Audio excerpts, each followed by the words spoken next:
Well, welcome everybody. Croeso cynnes I chi gyd i'r drydydd symposia yma o ddigwyddiadau yn nodi canmlwyddiant geni Raymond Williams. Rydyn ni wedi bod yn Ewrop ac yn Brazil yn barod, ac bore yma rydyn ni yn Japan, a dydd Mercher nesaf mi fyddwn ni'n mynd i China. Ac ym mhob achos, rydyn ni'n gwrando ar arbenigwyr ac academyddion o'r gwledydd gwahanol yn trafod gwaith un o feddylwyr mawr Cymru. A very, very warm welcome to you all to this third of our Raymond Williams Centenary Symposia, hosted by CREW, the Centre for Research into the English Literature and Language of Wales at Swansea University. Today is a particularly notable event in that of all the collaborations that we've established over the years, I think the collaboration with Japan is in some ways the longest and the one that has produced the most work, both in Britain and in Japan itself. I'm also delighted this morning that we're going to begin with a series of student papers developing Raymond Williams's thinking in different ways or engaging with literature that he might have or would have been interested in. The session is designed as a webinar, as you see. So there's a group of us on screen who are the participants with attendees looking in, so to speak. So please use attendees, that is the Q&A or the chat, to make points or ask questions, or just to say hello as the day proceeds. And I'll try and keep an eye on those. And my colleague Eve Johnson, who's a PhD student here at Swansea, who's been helping me with the website and with arranging the symposia, is here keeping an eye on that as well. I think that's everything that I need to say before we begin. I'll now pass on the reins. We'll introduce the speakers as the day goes on, of course. But I'll pass on the reins now to my good friend Takashi Onuki, who will introduce our student speakers. So welcome, croeso, Takashi. Thank you, Daniel. So could I share my screen with the floor? Sure. Are you able to do that? Yeah. Could I do that? Let me, how do I allow? Yes, it's happening. So you see my screen. I can certainly see it, yes. Okay, yeah. So then, could I start already? Yes, please do. Yeah. So, hello, I'm Takashi Onuki. First, thank you very much for organizing this student symposium today. I proposed to Daniel that there be some opportunity in which graduate students read a short paper about their research interest and about Raymond Williams. It is because Raymond Williams' writing now might be becoming even popular. At least among graduate students whose fields of interest include literature and culture in the English-speaking areas.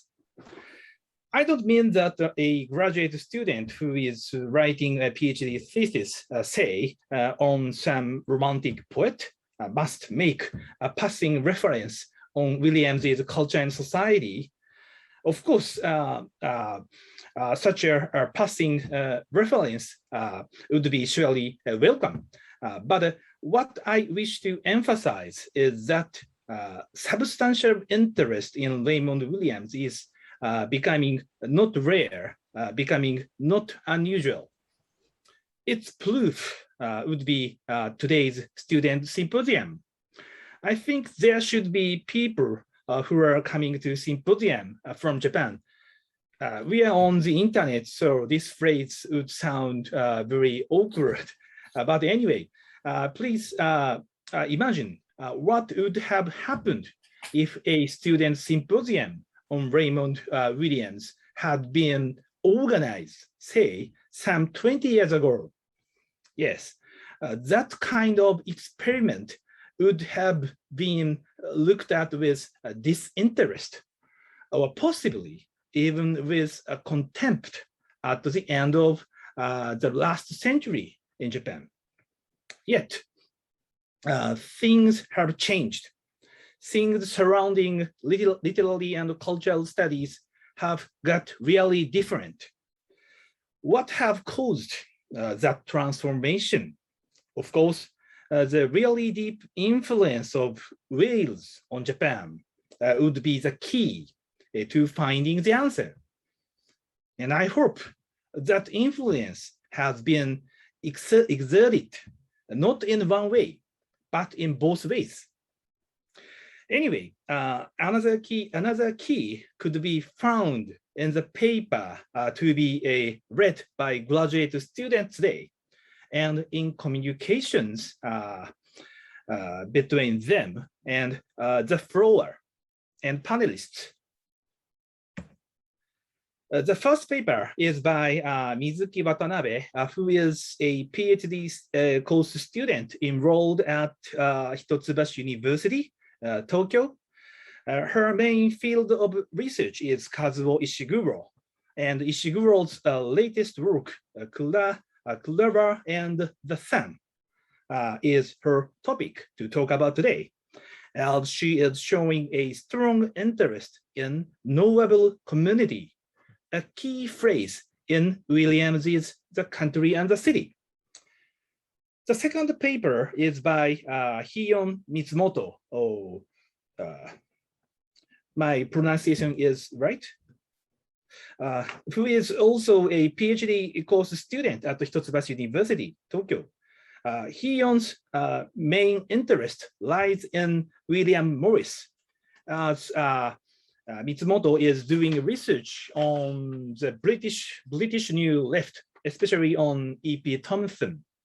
The third paper is by Chiaki Iimi, a PhD course student at Tohoku University in Sendai, in the Tohoku area of Japan. She is deeply interested in problems of communication in Kazuo Ishiguro's works. Today, she is talking about the remains of the day and its forms through which the narrator is communicating, as she is putting an emphasis on uses of the pronoun you in Ishiguro. The fourth paper is by Tomoko Watanabe, a PhD course student, also at Tohoku University. She is now doing research on H.G. Wells, and today her paper is trying to shed revealing light on the location of H.G. Wells in Raymond Williams' writing. That is a topic worth being discussed because although H.G. Wells now is a writer whose works attract various kinds of interest, yet in England in 1960s, things seem to have been probably quite different. There are four panelists are very prospective graduate students, but at the same time, they are those to be born later as a scholar. And so I would be very glad if the floor and other panelists could help them continue and develop Raymond Williams' thinking on literature and culture. Thank you for your attention.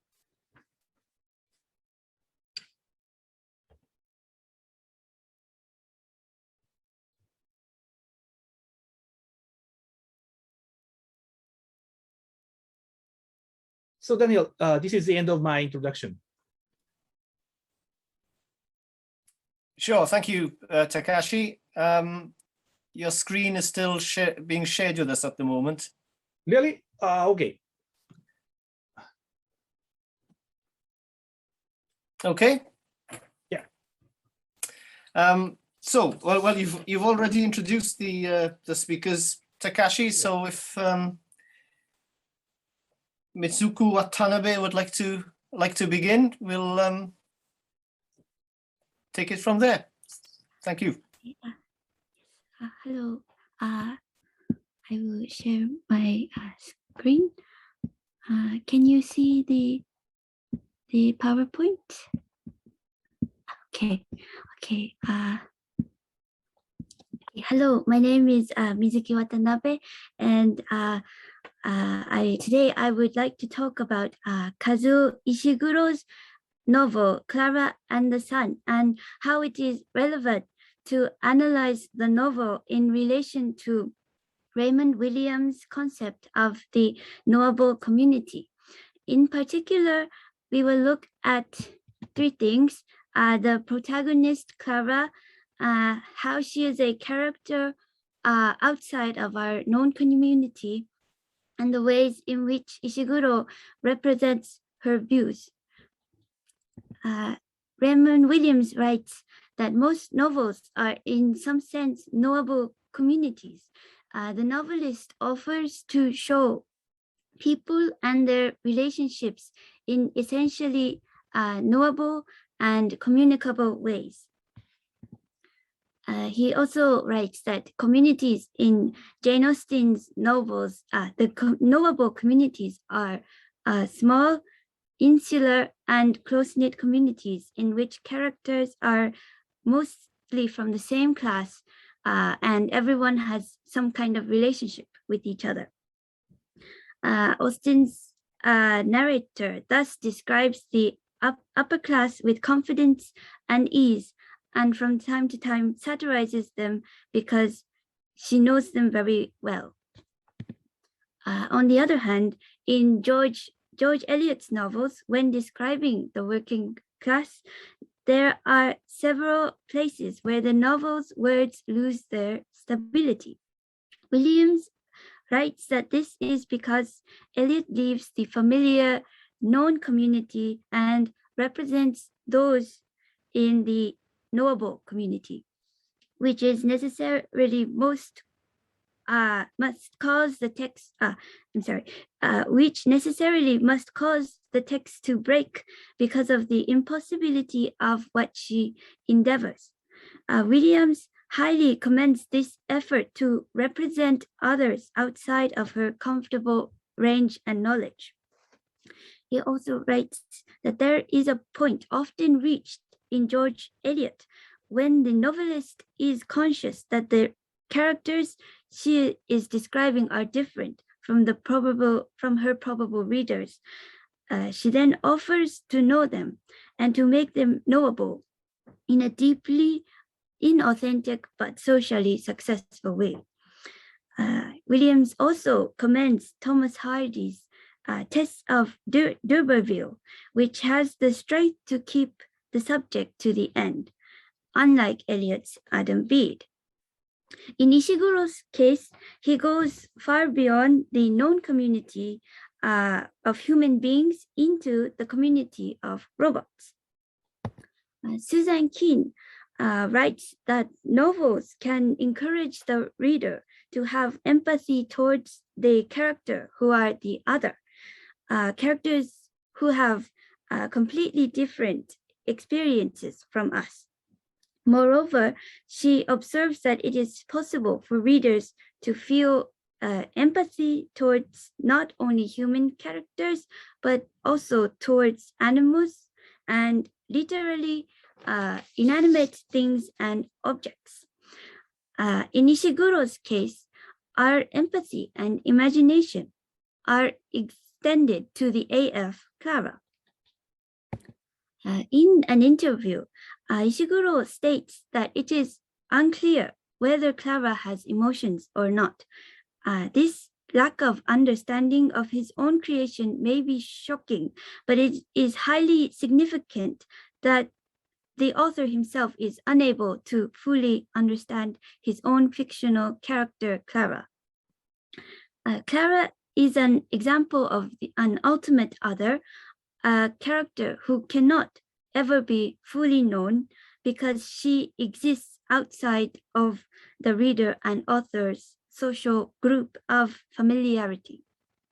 Clara is the ultimate other, but she is also the intimate first-person narrator.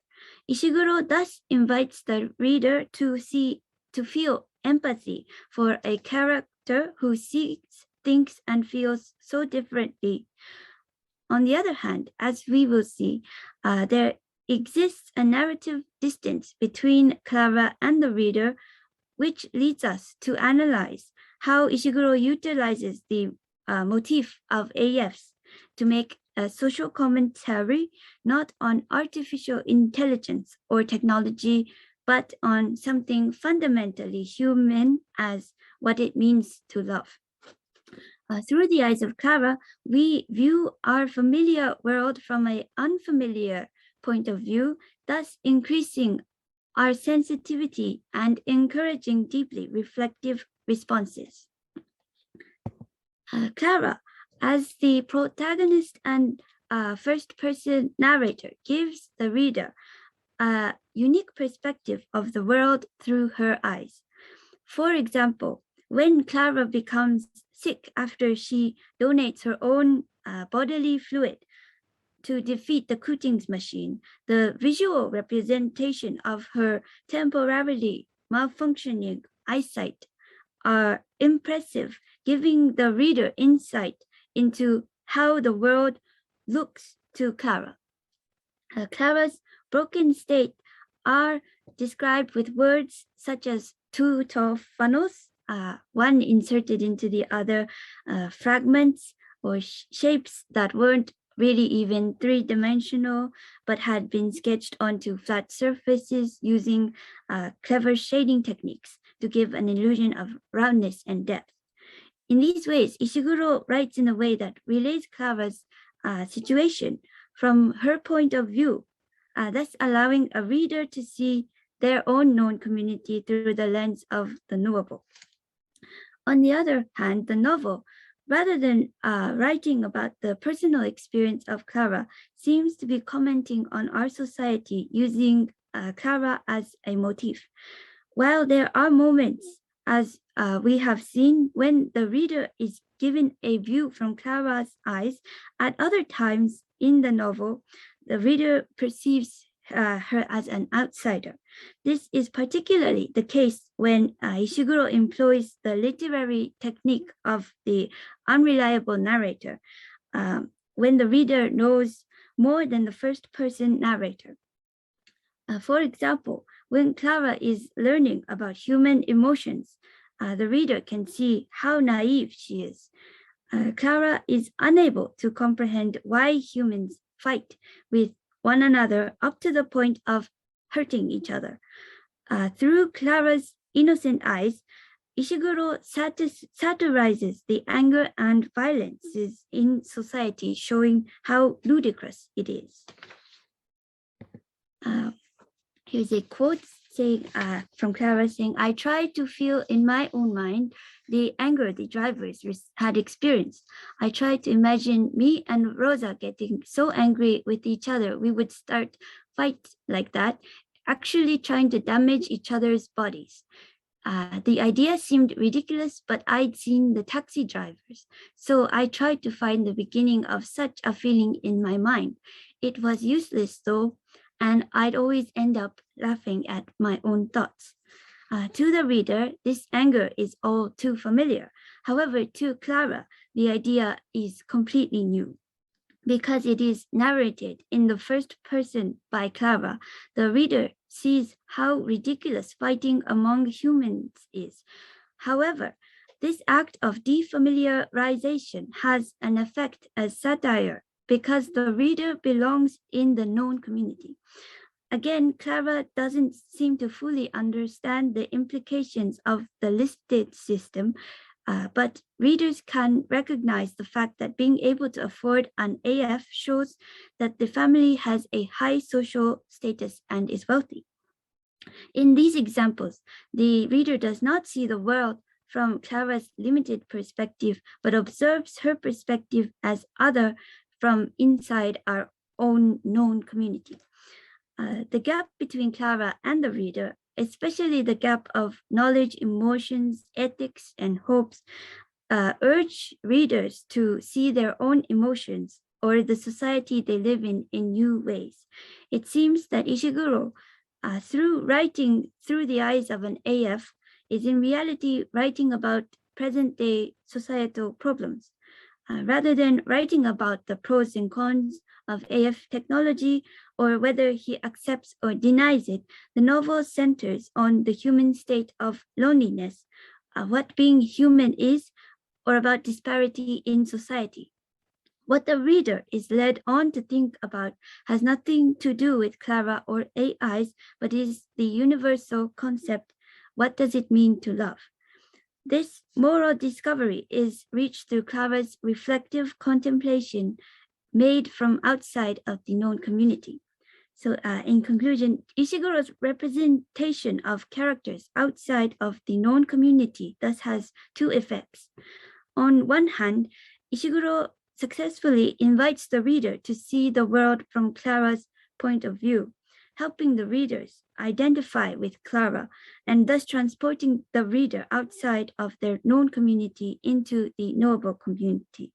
On the other hand, Ishiguro utilizes the motif of AFs, the ultimate other, to make a social commentary. By the use of unreliable narrator and giving the reader more knowledge about the known community than Clara has, the text ensures that readers are aware of how Clara's outsider views are different from their own. The distance between the reader's known community and Clara's knowable community ensures that readers' narrative space for reflecting and self-critiquing on how the other views their own known community, especially in our own fundamental morals and values. Thank you very much.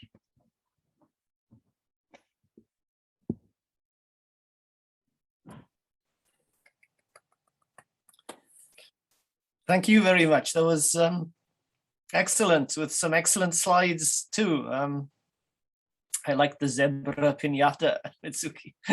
But yeah, terrific. We'll listen to all the papers and then see how much time we have to discuss. But the expansion of Raymond Williams's known and knowable into the work of Ishiguro, was very enlightening and convincing. Thank you. Nice to meet you, everyone. I'm Chiaki, Iimi, and thank you for your giving this opportunity today. This time, I'm going to talk about the community depicted in Kazuo Ishiguro's third novel, The Remains of the Day. Firstly, I would like to shortly introduce this author. Kazuo Ishiguro is a celebrated English writer. When he was 5 years old, he and his family immigrated from Japan into the United Kingdom. And in 1983, he was naturalized in the United Kingdom. And in 2017, he won the Nobel Prize in Literature. The Remains of the Day was published in 1989. The protagonist, Stevens, is the aging butler. While he travels England to see his old colleague, he tells his imaginative listener, you, about his past achievement as a professional butler of his former employer, Lord Darlington, who was accused of the treason during the World War II. While Stevens is proud of his professional life as a butler, he cannot gradually avoid recognizing the lack of his personal life. Here is today's agenda. By looking at the communication between the characters, including Stevens' listener, you, I would like to think about how Ishiguro depicts both the limit and the potentiality of sympathetic connections. The Remains of the Day has gained many readers around the world, and many critics pay attention to the readership expected by Ishiguro and his works. In the introduction of Kazuo Ishiguro's new critical visions of the novel, Sebastian Gross and Barry Lewis refers to the reader's empathetic or sympathetic attitude toward Ishiguro's protagonist. As they point out, Ishiguro seems to make his readers sympathize with the protagonist, most of whom hide some problems or some regrets in their own past. And also, through this sympathetic relationship, Ishiguro perhaps tries to show the possibility of making or restoring the sympathetic community between people. I agree with Gross and Ruiz. The problem of readership and the problem of community are tightly connected in Ishiguro's novels. And if I can add to their statement, Ishiguro seems to imply the potentiality and the limit of people's sympathetic community through describing the relationship between the characters in the remains of the day. Then let's look at the original text. During the journey, Stevens dropped in the village, Muska, and he remembers his conversations with two of the villagers, Mr. Harry Smith and Dr. Carlyle. As you can see in this slide, Smith is proud of urging the other villagers to have strong opinions about many affairs. And Smith seems to believe that the other villagers also recognize their role or duty as members of democratic England. However, Dr. Carlyle confesses to Stevens that what Smith says is nonsense. According to Dr. Carlyle, even if the villagers understand that they should have strong feelings on the various issues, as Smith emphasizes, they want to actually be left alone. The gap between Smith and Dr. Carlyle makes us consider not only the potentiality that people can connect with each other by sharing the same feeling, but also the limit of such sympathetic connection. And here, I explain to you that Stevens is the character who relies on the sympathetic relationship with his special listener, you, who correctly understands and agrees with what Stevens says. This citation is from the final chapter of The Remains of the Day. Stevens remembers the man who was once a butler. After Stevens confesses to the man his regret that he ignored the value of his personal life, the man consoles him with the sympathetic advice that Stevens should not look back on the past anymore and should enjoy the remains of life after his retirement. As you can see, Stevens agrees with this cheering advice. However, Stevens misinterprets this advice. In addition to Hideara's pointing this out, although the man means that Stevens should enjoy his life after retirement, Stevens misinterprets that he should stop retrospecting and should enjoy the remains of his professional life as a butler. While Stevens can revalue his life by misinterpreting the advice, his sympathetic response, "I'm sure you are quite correct," deceives the man's understanding. Although I did not quote this time, the man misunderstands what Stevens' confession means. However, Stevens does not point this out. Thus, this fact also explains that Stevens' misinterpretation of the advice may be also self-deceptive. I'm not going to argue whether his self-deceiving narrative is morally good or not here, because it is necessary for his reevaluating process of his life. Please look at these yellow sentences. After his recollection of the man's recommendation, Stevens tells his listener, you, what he thinks about it, and I read them. After all, what can we ever gain in forever looking back and blaming ourselves if our lives have not turned out quite as we might have wished? the hard reality is surely that for the likes of you and me, there is little choice of other than to leave our fate ultimately in the hands of those great gentlemen at the hub of this world who employs our services. What is the point in worrying oneself too much about what one could or could not have done to control the course of one's life took? Surely it is enough that the likes of you and me at least try to make a small contribution count for something true and worthy. The end of quote. This repeated phrase, the likes of you and me, seems to express Stephen's expectation that by making the position of Stephen's sympathetic fellow, the special listener, you, will sympathize with Stevens and also will accept his self-deceptive narrative of revaluing his life. I sum up today's key points.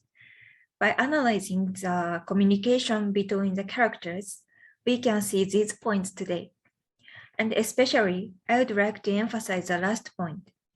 Perhaps Ishiguro tries to tell us that the sympathetic but also deceptive or self-deceptive communication does not necessarily spoil the possibility of making and keeping the good connection with other people, and also the possibility of accomplishing one's self-development.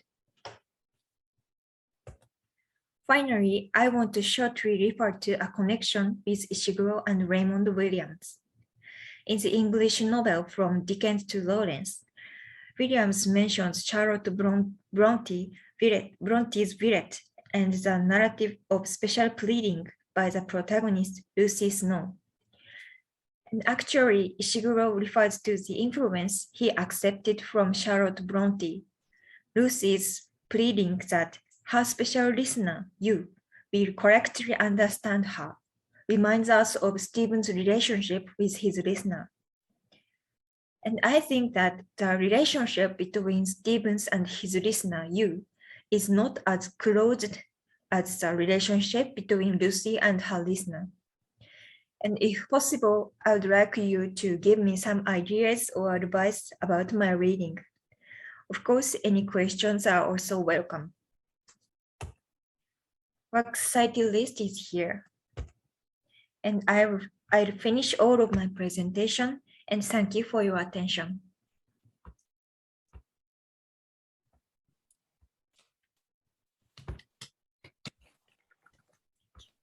Thank you, Chiaki. That was, again, very insightful. That last quotation from Villette was very interesting as well, from the English novel From Dickens to Lawrence.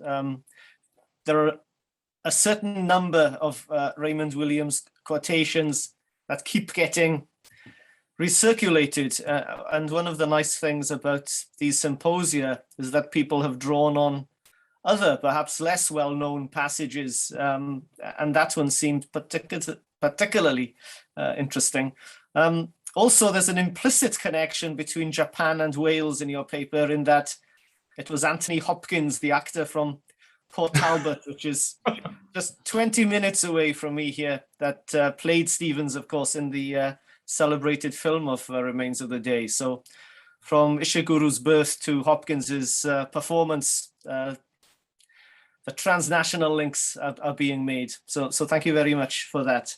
I'm Hiyon Mitsumoto. In this symposium, I will analyze the view of labor in Morris's utopian fiction, News from Nowhere, and explain political practice of aesthetics that I regard as politically ingenious in his utopia.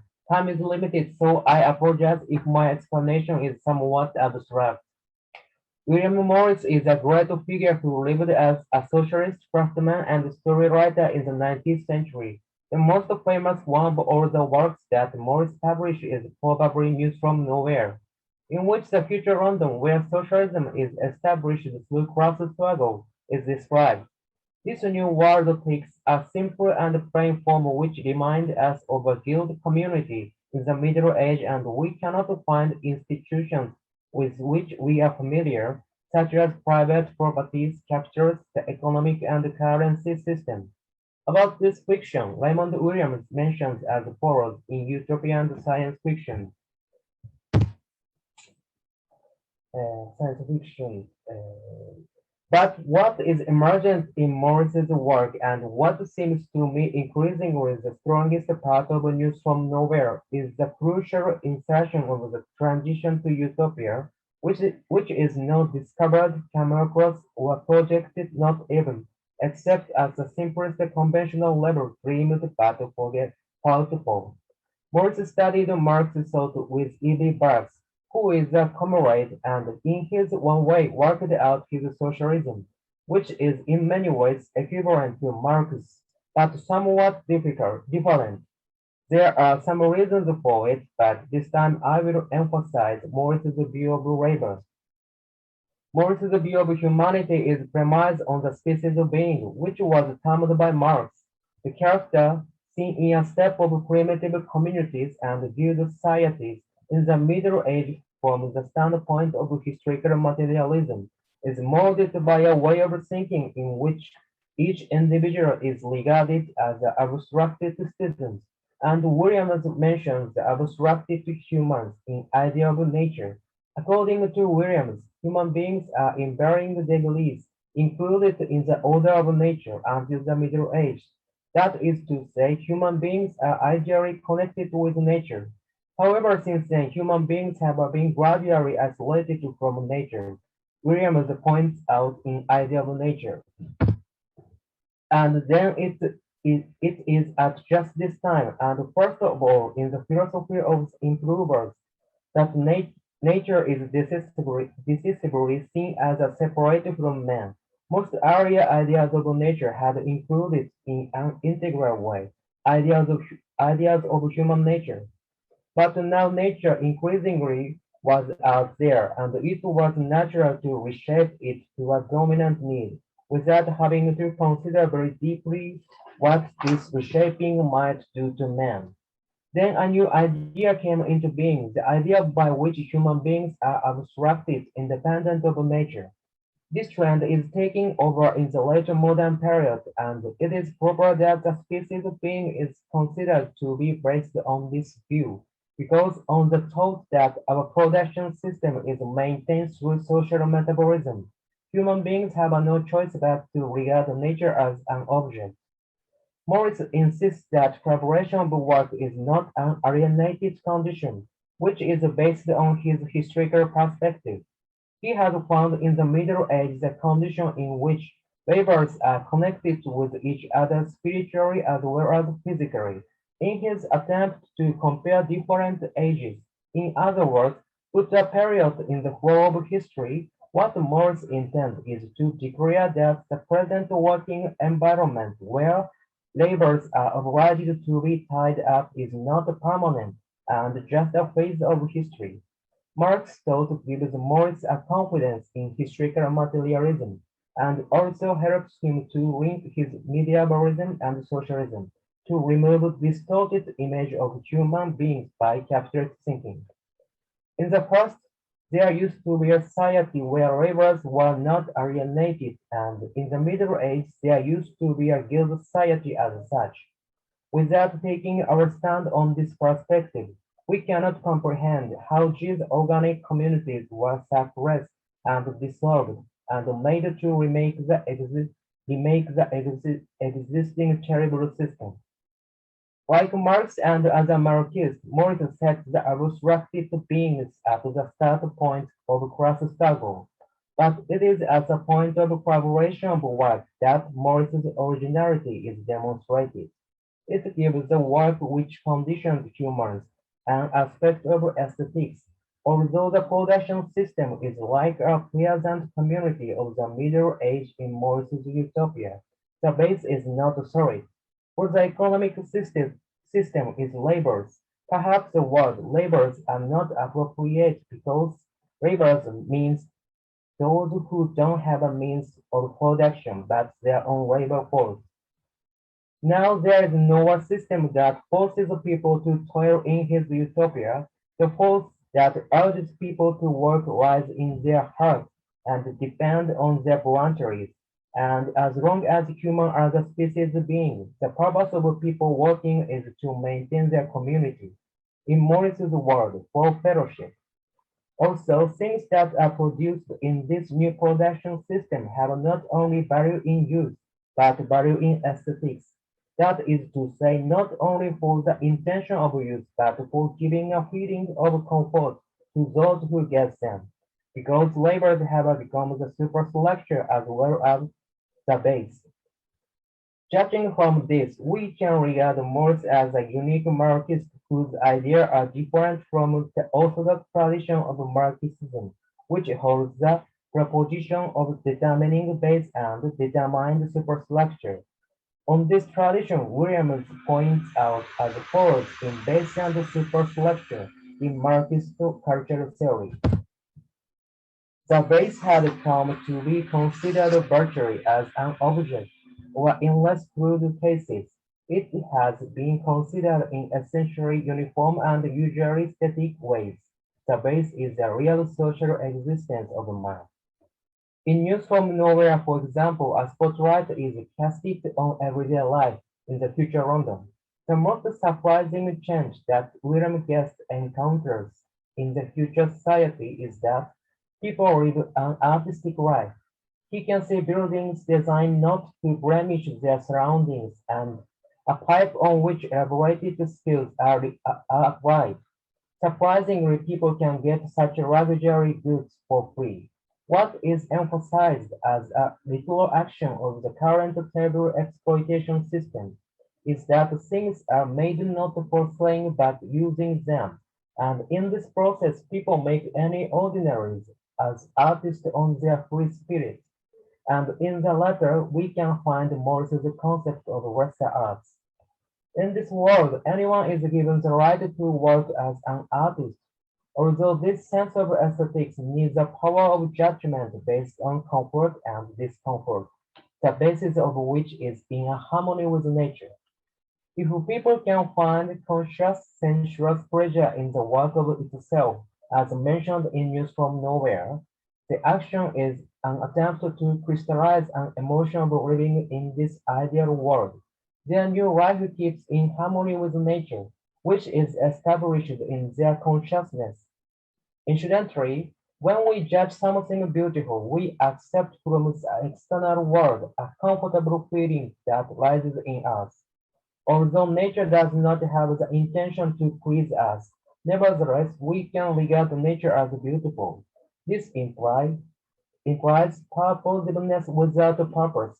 We suppose that there exists the order of nature which looks like a world system, but in fact we could not find the ultimate goal for nature to attain, unless we set a transcendental standpoint.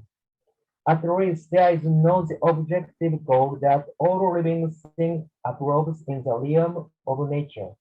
However, the power to lead us to judge an object beautiful is our action of reflection. When we can see something beautiful, understanding which is used in Kanto to philosophy, in our mentality is harmonized with imagination, and as a consequence, it is when our state of equilibrium is projected to the specific target, which we regard as comfortable to our eyes, that we can make the judgment of beauty. As long as the judgment is associated with our cognitive ability, we can judge that an emotion caused in this process is not only subjective but universal. Our response to beauty is in need of our cognition, namely our common ability, and in terms of universality, Morris integrates aesthetics with labor. The things which labors produce are determined by an idea of harmony with nature, which prevents our imagination from running out of understanding. In Morris's utopia, nature requires people to think or make things in others' shoes, and assuming that the nature that people internalize here is a projected idea of humans, the ethical requirement from nature means expanded thinking, which always leads to the categorical imperative, don't forget to be modest. and also to the sense of aesthetics of harmony. In conclusion, Morris and Williams have in common that sought to develop Marxism into an actual movement. So Morris's political practice of aesthetics should be connected with Williams' critical Marxism, because the famous phrase, culture is ordinary, that is where we must start, can be rephrased as art is ordinary, that is where we must start. Thank you very much.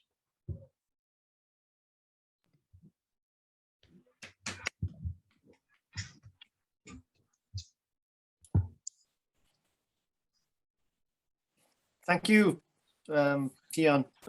Yeah, interesting. In many ways, not least the continuities you're establishing between William Morris and Raymond Williams, and the centrality of art, or the function of art as a base. Raymond Williams's instinct is always, whenever he sees anything that's being perceived in static or unmoving terms, is to give it movement in some way. You know, whenever something, I suppose reification is the Marxist term. Whenever anything is reified, Raymond Williams wants to de-reify it, give it movement. That's very apparent in Border Country, where he sees the border and Wales in general as being seen in static terms from the external gaze, and he gives it movement. But it's interesting in your paper that he does the same thing with the notion of the base, giving the base movement, pluralizing it, making it not just economic, but bringing art and culture into it, as you were describing. So thank you very much for that. So finally, but not least at all, is Tomoko Watanabe. Yes, Tomoko, I'm ready. Yes. please begin. Welcome. これですか？いや、共有です。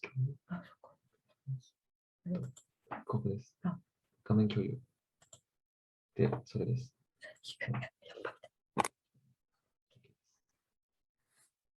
始めていいですか？始まってます。大丈夫です。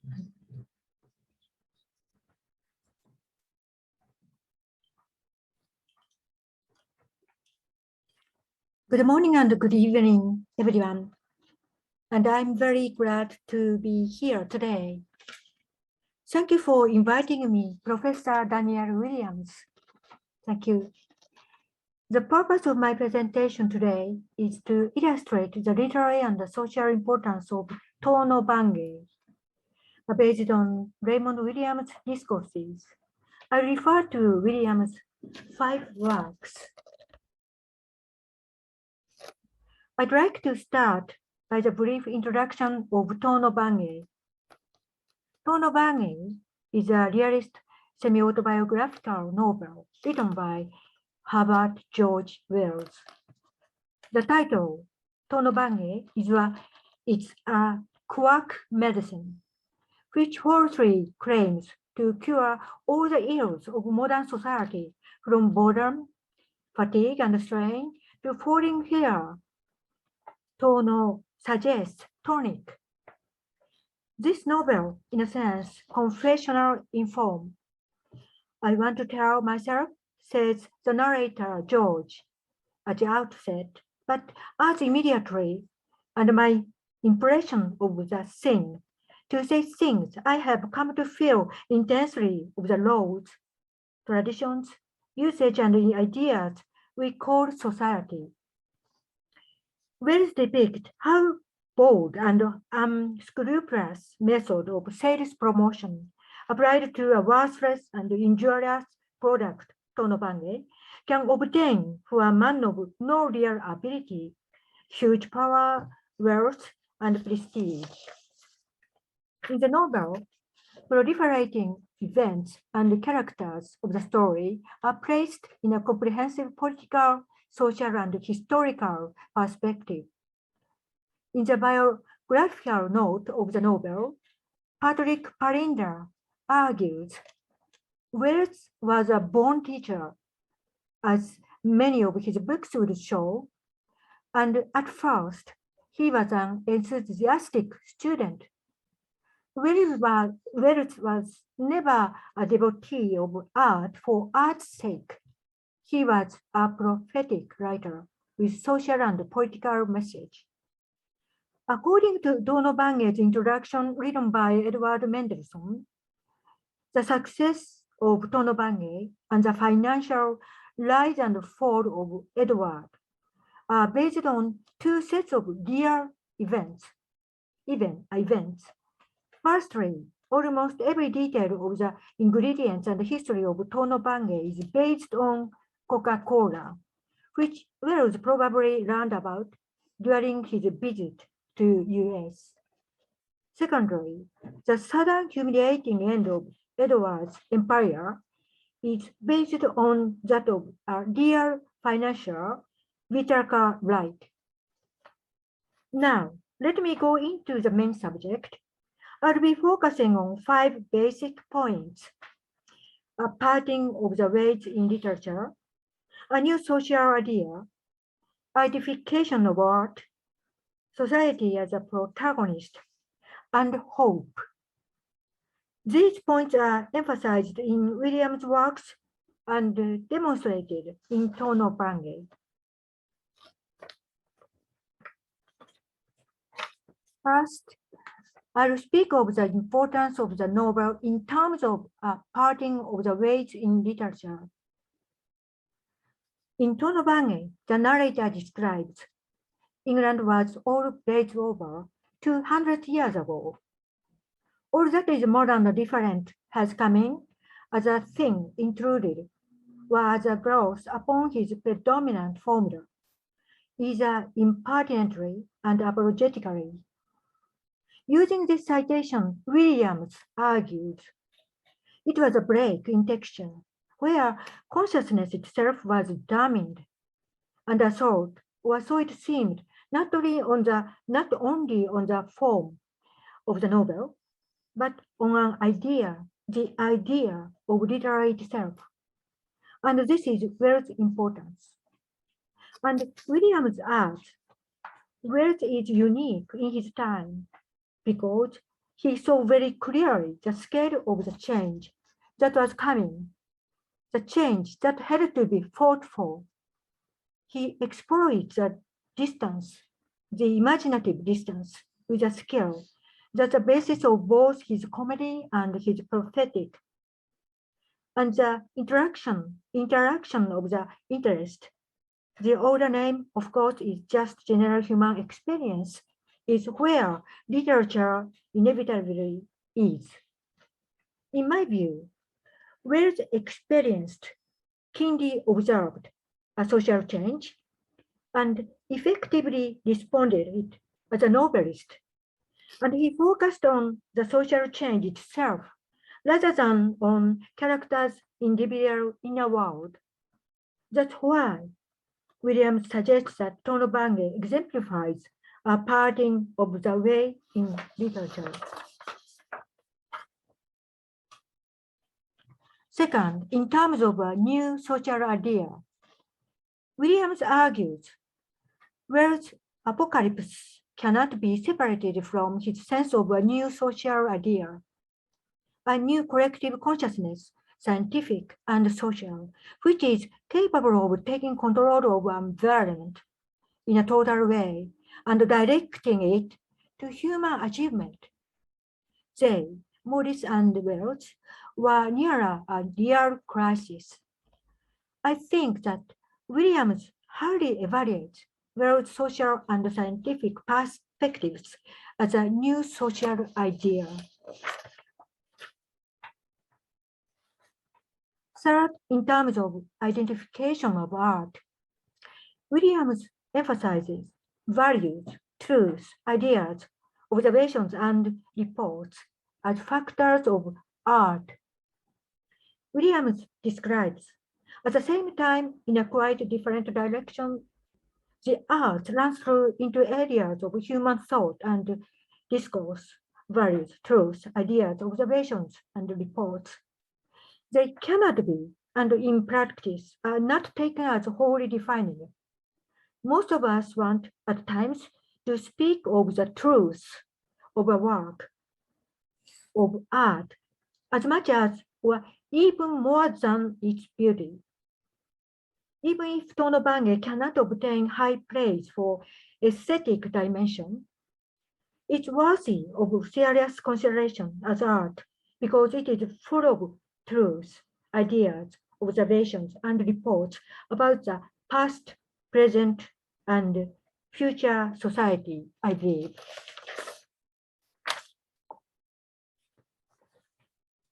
Fourth, in terms of society as a protagonist, Williams commends a certain structure of literary works. He said, I'm persuaded by accounts in which the writer reads the real structure of the society and then sets figures to it, types who are then personalized. It is a structure, and this, I believe, is a particular kind of response to the real shape of social order. In my view, the main protagonist in Tonobange is not any character, but English society itself, in the three tenses, past, present, and future.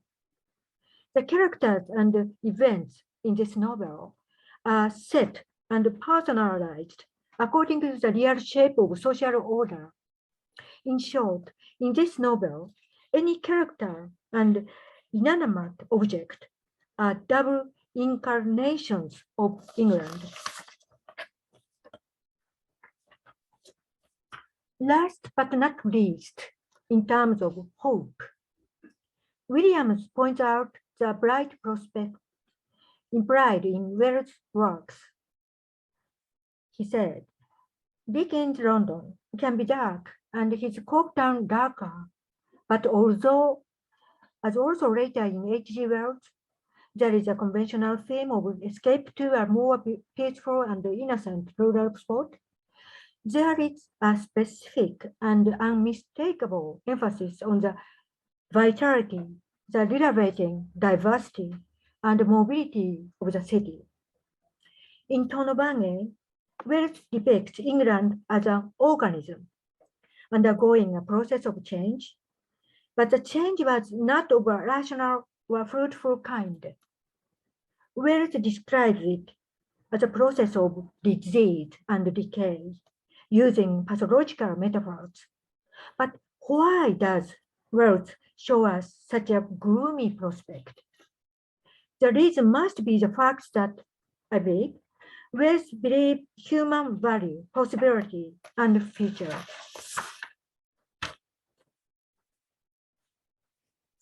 I'd like to conclude by emphasizing the 2 points. Firstly, Tonobange is worth reading and studying as social, literary, and scientific works. Secondly, the value of Wells' works is suggested by Raymond Williams.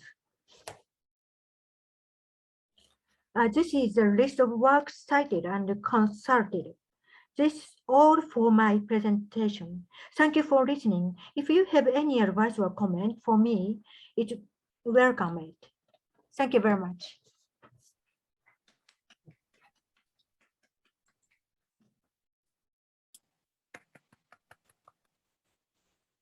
Thank you, Tomoko. Yes, I mean, it is interesting to think of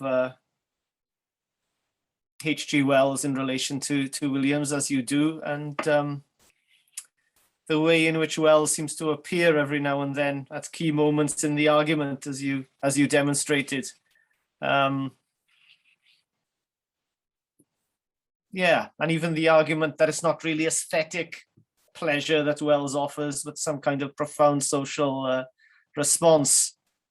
I don't know whether H.G. Wells admirers would agree, but yes, he's not taught very much now. At least that's my impression. Thinking of the English degrees I'm familiar with in the UK, other than perhaps as a precursor to science fiction. That's where Wells tends to appear. But of course, I mean, he wrote well, an extensive body of work, not all of it limited to that at all. Yeah, great. Thank you very much. Well, what a great set of papers. Thank you all engaging in different ways and revealing ways with Raymond Williams's work, but applying it to different writers. So do we have questions from the floor? We can take questions orally from the panelists in the virtual room here with me, or please use the Q&A or the chat function if you're attending.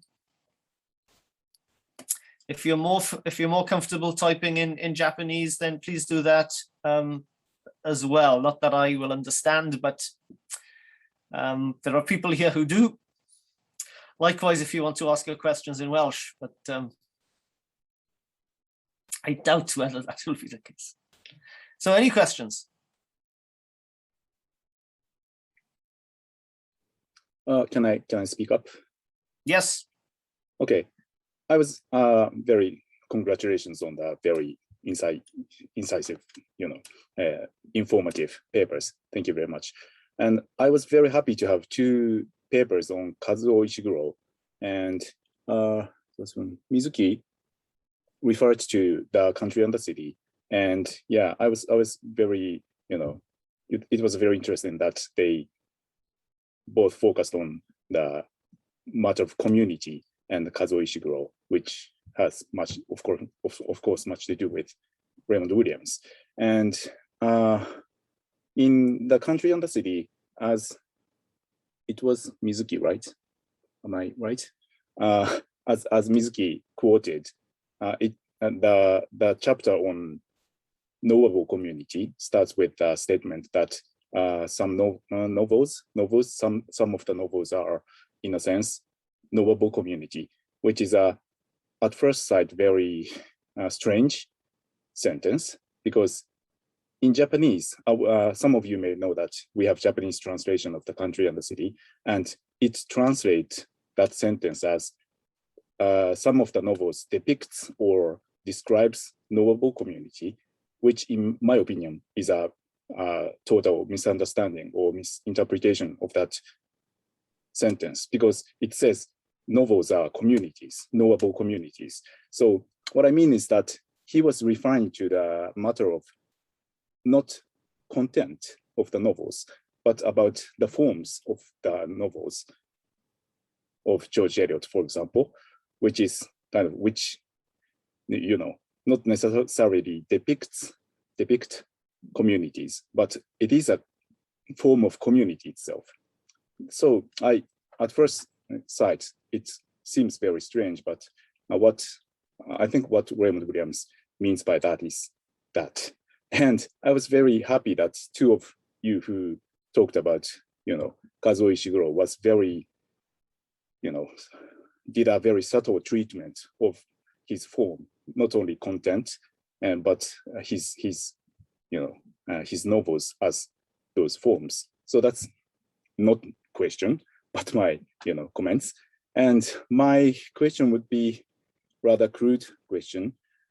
When you talk about the relationship between Kazuo Ishiguro and community, the first thing which might come to people's mind will be that he's from Japan, and at the age of 5, he went to England, and he naturalized as Saban, explained. And when you talk about the relationship between Kazuo Ishiguro and community, the first question would be the status of his exile or his, kind of alienation from his born community. So what are your take on that? That's my question for 2 of you who talked about Kazuo Ishiguro. So who'd like to respond to that?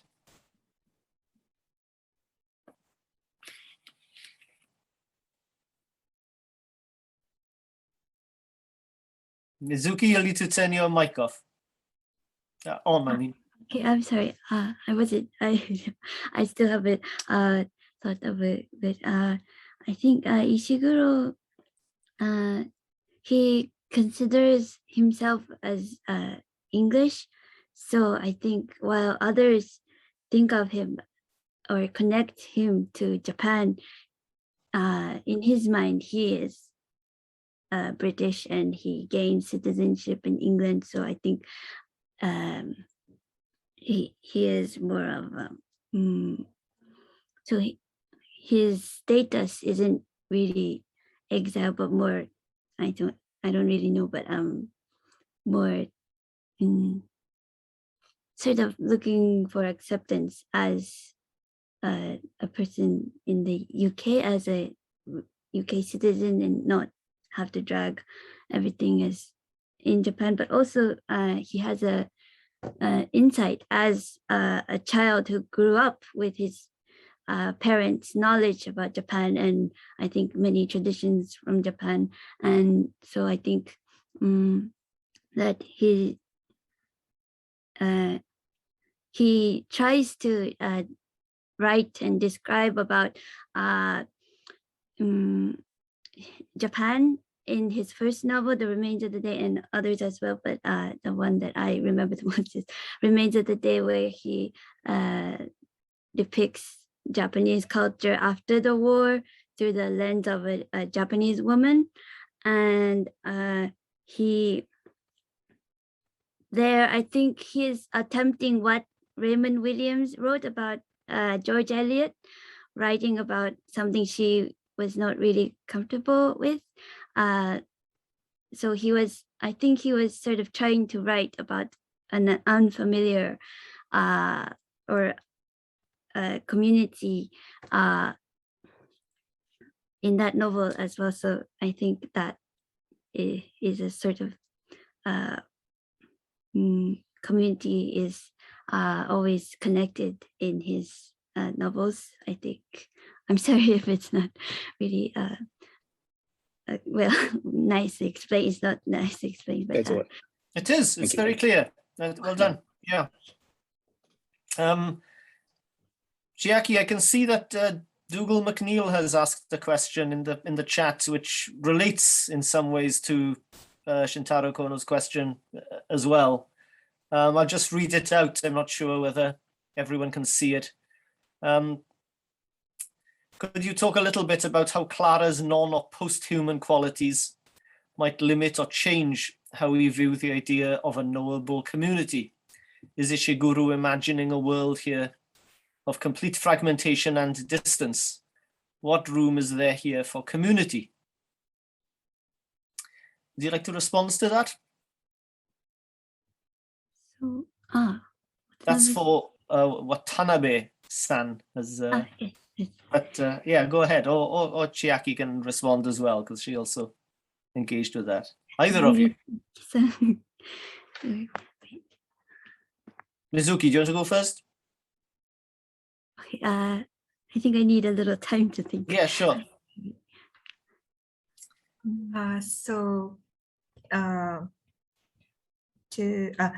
As the answer, not enough answer to Kono Sensei question. I think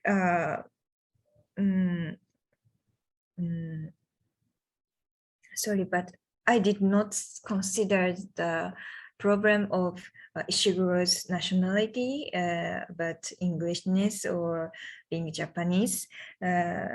However, as you say, the community, his experience of alienation from the English community and Japanese community is very important when he is writing his novels, I think, and especially his experience like that is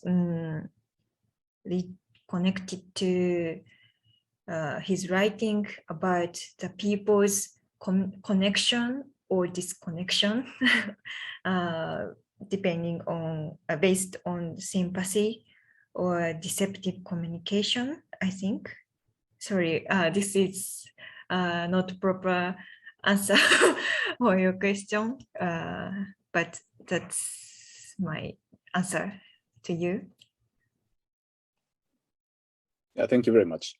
I think your argument about sympathy or empathy or whatever might something to do with what Dougal asked in the Q&A session, because in Ishiguro, there are some characters who are non-human, not human. And so, as you argued, there's a grave doubts about, such kind of sympathy or empathy is possible. And yeah, I think Ishiguro is always experimenting with that kind of thing. Yeah, thank you very much. Thank you.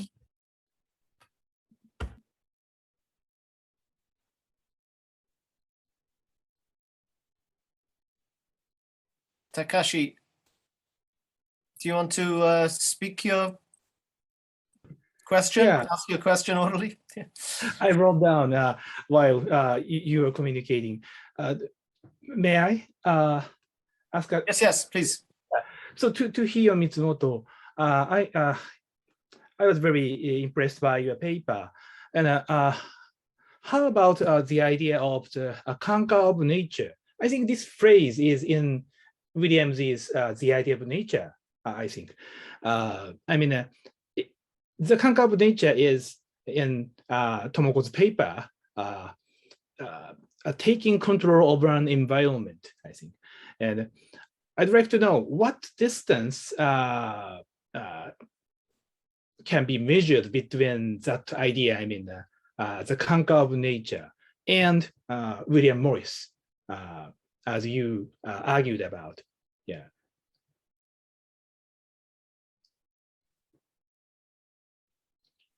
So because the idea of nature, in the idea of nature, especially the conquer of nature, that of the conquer of nature is, in a sense, quite important in the 20th century, or even in the 21st century.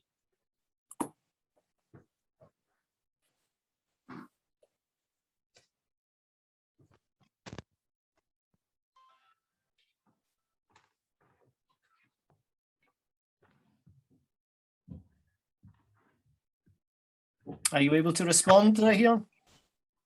Yeah, I'm sorry. I need thinking time. Hello, can you hear me? Yeah, we can. Okay.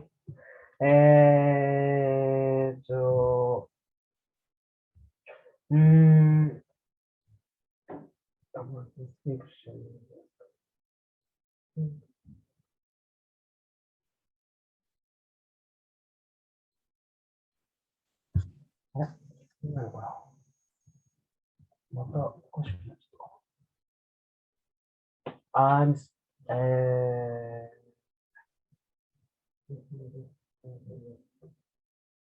Yeah, so because in Williams's idea of nature, I just remember that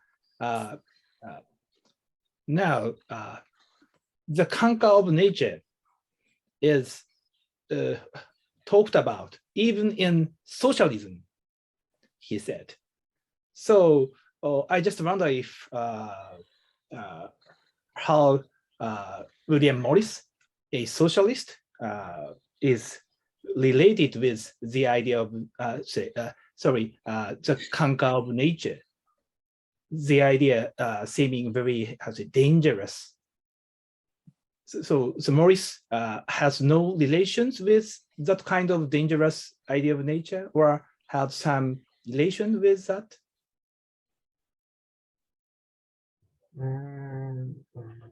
Sorry, I'm just posing a complicated question. Sorry for that. Well, you can let the question hang if you like, Hiyon, because it's in response to your thoughts.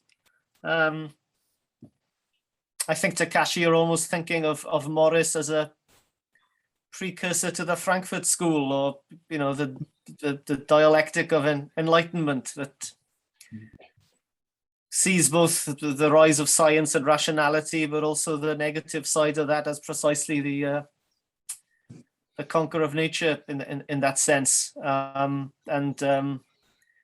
think Hiyon is right to see Raymond Williams drawing on a kind of counter-socialist narrative to forms of domination in Enlightenment thought that are certainly reflected in forms of socialism as well. I mean, it raises the further question whether any form of thought isn't ultimately tyrannical in some form or other. But yeah, far-reaching questions. I see another question in the chat box here from James Tink. Thank you for all your presentations. Are the categories of the emergent and residual useful to think about the categories of community or science any of you are describing? So you'll be familiar with Williams's distinction between the residual, the dominant, and the emergent forces within society. I guess James is asking whether that's what, in a sense, we're talking about when we think of notions of community and questions of science. He says, anyone who wants to answer. Well, Tomoko, I mean, in relation to H.G. Wells, science and community might be some of the key words. Are you familiar with the emergent and the residual? Can you say anything about that?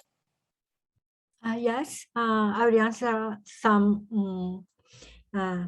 Yes, yes. For example, when we think about the word emergent, this is kind of related to the apocalypse or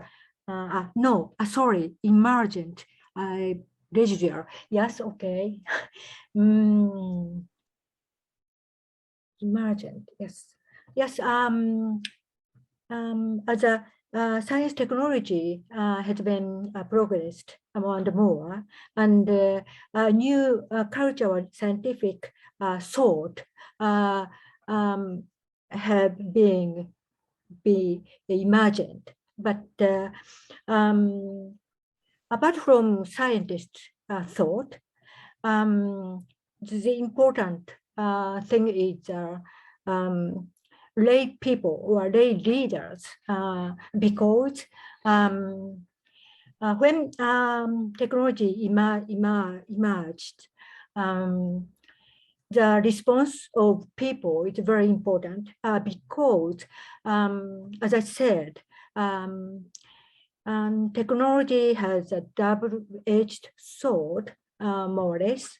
And so when something, or new culture or new policy emergent, not only specialists, but also general people, the response is very important. And considering this situation, I believe the commission or work of literature is very important, I think, and residue maybe, and this is not related to science, but residue is a very important keyword for Raymond Williams' work, I believe. For example, there is a strict categorized of literature, for example, modern or modernism or postmodernism, but actually there is a lot of residue in literary circles, I believe. So, for example, famous critics or very high status people says that this is not modernism or this is not literature, but in the history of literature, like H.G. Wells, residue should be reassessed once. Sorry, my answer is very long. I wonder whether my answer is relevant to the question or not. Sorry. That's all. No, it certainly is. You've all apologized after giving very convincing answers, so you don't need to do that. Well done. Yeah, I mean the question of the human response to science and rationality, enlightenment, has been a question that's been engaged with perhaps by all the writers, going right back to William Morris. But it's been particularly foregrounded now, hasn't it, in a way, in relation to the COVID pandemic and the vaccination. The questioning, the skepticism and resistance to vaccination in some quarters seems to speak of an anxiety that Raymond Williams is perhaps identifying in his response to H.G. Wells, that H.G. Wells is identifying at the time the skepticism to dominant forms of knowledge and to science can be healthy, but can be dangerous and irrational as well, right? So I think that kind of speaks to all the papers in different ways. Any final thoughts? It's 10:30 now. Any of you with anything you would have liked to have said and didn't have the chance, or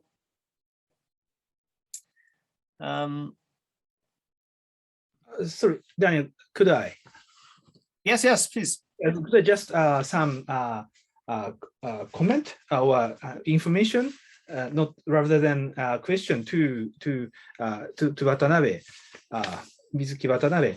So as for the phrase or the idea or phrase of knowable community, maybe politics and letters, interviews with New Left Review,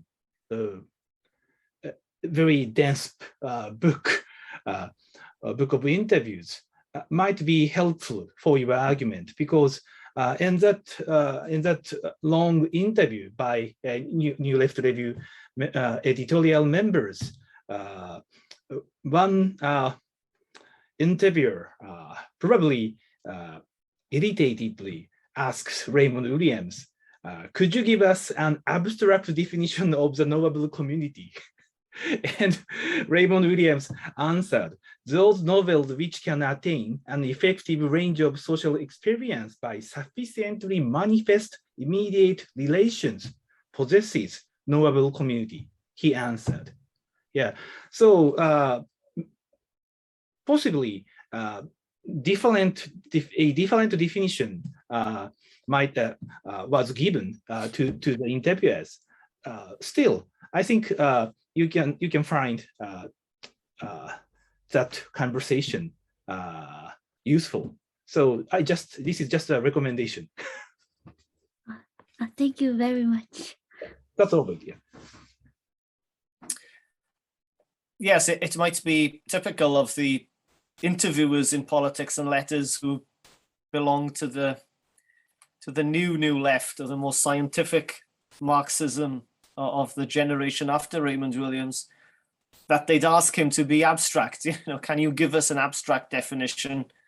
Whereas the whole point of a concept like the knowable community is perhaps that it's not abstract. It's based actually on experience, which is one of Raymond's sort of key words, which is a word that's treated with considerable skepticism by people like Terry Eagleton and Perry Anderson and that later generation.